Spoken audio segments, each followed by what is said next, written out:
Decoding Skills Development Legislation with your host, Darren Vandenberg. Hey again. So, I want to discuss the e-assessment, general principles of minimum requirements on e-assessment, the QCTO policy again. And this is a bit of a longer discussion, so I'll break this one up probably into 2 or 3 different videos. We're on page 12, 8.1, and it talks about let's start with 8, the general principles of e-assessment, and then the validity of e-assessment. So the general principles: in order for an e-assessment system to have credibility, there are generic principles of assessment that should be upheld, over and above the specific principles that are germane to electronically supporting assessment systems.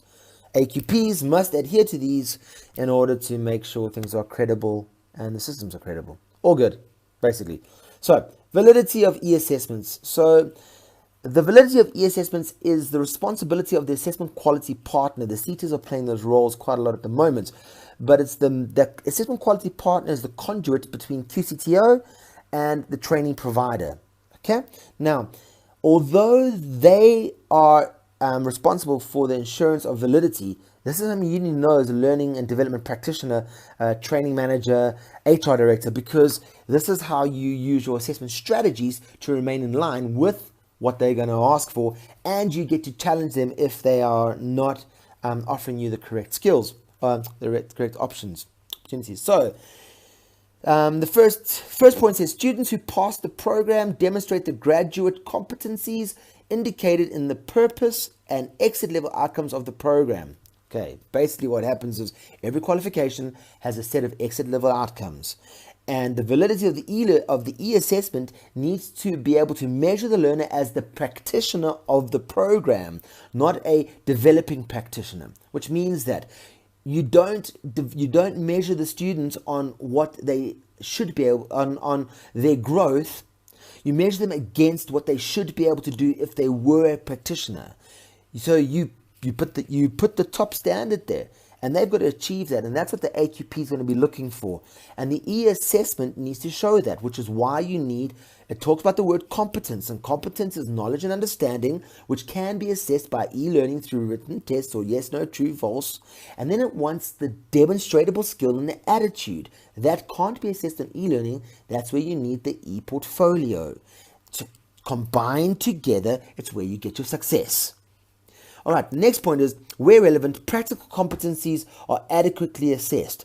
Well, where relevant is quite interesting, because where would it not be relevant that there is practical competency? Where is competency not practical?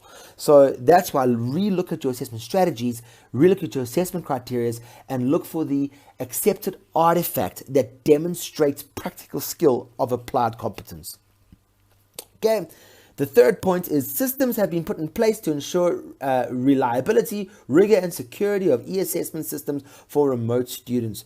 This is why you need portfolios like P4P, which is an e-portfolio system, and e-learning systems that are out there. You need them so that people can access them in rural areas. Now, if data is a problem, zero rate your site. If phones are a problem, they're dirt cheap phones on the market at the moment. Add it to the cost of your program, reduce your costs, because the ultimate goal is to get the people out there certified so that we can help with not the skills shortage, but the certification shortage that we are experiencing in this country. So make sure the system that you have in place enables that the learners can upload evidence wherever they are, whatever they're doing, in a simple and effective manner. The next point talks about assessment activities are sufficiently varied for the program, purpose, and level of the diversity of its students' body. Appropriate constructs as covered in the relevant courses are adequately covered in the assessment. Go back to the defined SAQA qualification. The SAQA qualification is the Bible. In there is the defined exit level outcomes and assessment criteria.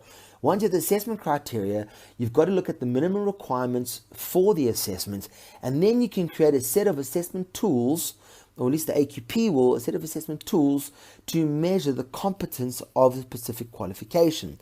So you don't want the same assessment tool for everyone, because it sometimes causes a a discrimination between different learners. So as long as they have the minimum criteria, consider the different types of artifact that you would accept and give the learner the option. Sometimes you can't give the option because it's what it is and that's just the way it is.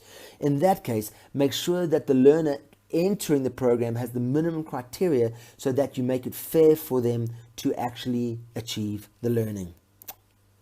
Fantastic. So this was Validity of E-Assessment, Part 1.